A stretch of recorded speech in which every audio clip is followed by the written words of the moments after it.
Imagine a leader, a symbol of hope for a nation yearning for freedom, suddenly snatched away in the dead of night. This isn't a scene from a movie. It's the real-life story of Jomo Kenyatta, a man whose imprisonment became the very catalyst for his country's independence. Today, we delve into the dramatic tale of how Kenya's future first president was taken from his people, only to return more powerful than ever. The year is 1952.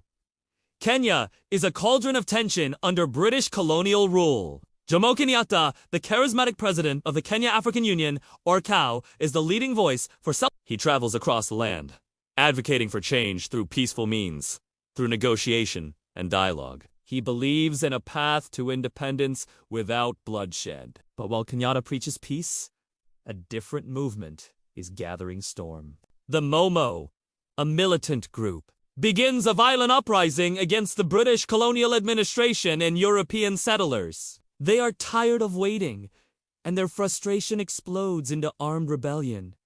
The colonial government is terrified. They see the Momo as a direct threat to their authority and need a scapegoat, a figurehead to blame for the chaos. Their eyes fall on the most influential leader in Kenya, Jomo Kenyatta. On the night of October 21st, 1952, under the veil of a declared state of emergency, Operation Jock Scott is launched. British soldiers sweep through the country, arresting Kenyatta and over 180 other nationalist leaders. The charge: that Kenyatta was the secret mastermind behind the Momo, the puppet master pulling the strings of the violent uprising. From the very beginning, Kenyatta vehemently denies the accusation. He argues that his entire political career has been built on the principle of nonviolence. But the colonial authorities are not interested in the truth. They are interested in control.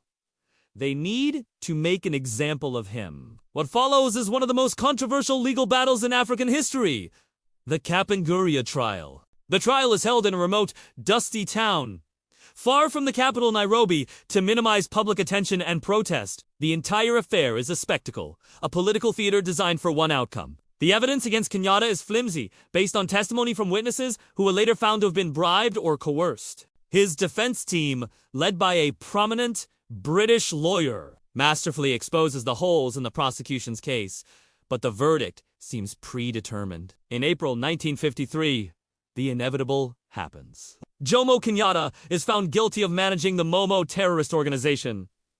The sentence is severe: 7 years of hard labor. He is sent to one of the most remote and inhospitable prisons in the country, and the conditions are brutal. The heat is unbearable, the labor is backbreaking, and communication with the outside world is almost entirely cut off. The British hope that by locking him away in this desolate corner of the empire, they will break his spirit and erase him from the memory of his people. But they couldn't have been more wrong. Instead of disappearing, Jomo Kenyatta's legend grows. In his absence, he transforms from a political leader into a martyr, a powerful symbol of resistance against colonial oppression. The slogan Uhuru na Kenyatta, meaning freedom with Kenyatta, echoes through the villages and towns of Kenya. His image, once a common sight at political rallies, is now secretly cherished in homes, a beacon of hope for a future free from colonial rule. While Kenyatta endures his harsh imprisonment, the political landscape outside is changing rapidly. New nationalist leaders emerge,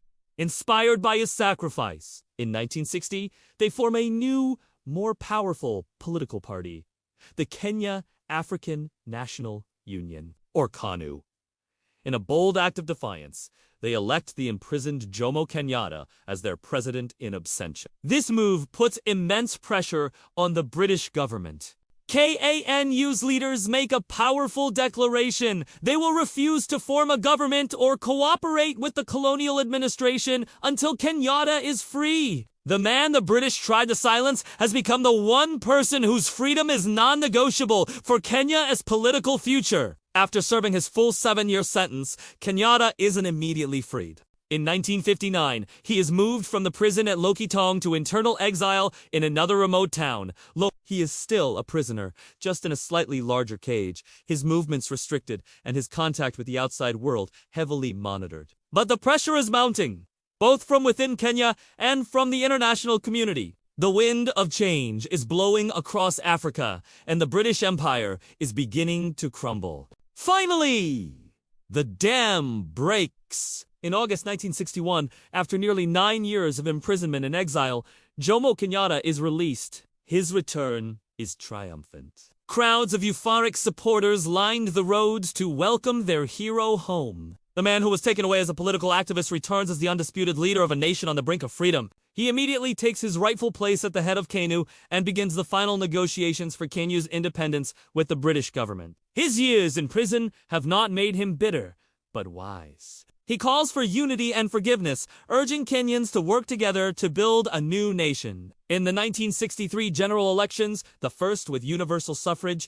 Kenyatta leads KANU to a landslide victory. He becomes Kenya's first prime minister. And when the country declares itself a republic a year later, in 1964, Jomo Kenyatta becomes its first president. The man who was branded a terrorist by a colonial court rises to become the founding father of his nation, lovingly known as Mzee, a Swahili term of respect meaning old man or elder. Jomo Kenyatta's story is a powerful testament to the resilience of the human spirit and the unquenchable thirst for freedom. His imprisonment, meant to crush a movement, instead ignited a fire that would burn until Kenya was finally free. It's a reminder that you can lock away a person, but you can never imprison an idea whose time has come. Thank you so much for joining us on this incredible journey through history. If you found this story as inspiring as we did, please hit that like button and subscribe to our channel for more tales of courage and change. Don't forget to ring the notification bell so you never miss an update. We'll see you in the next video.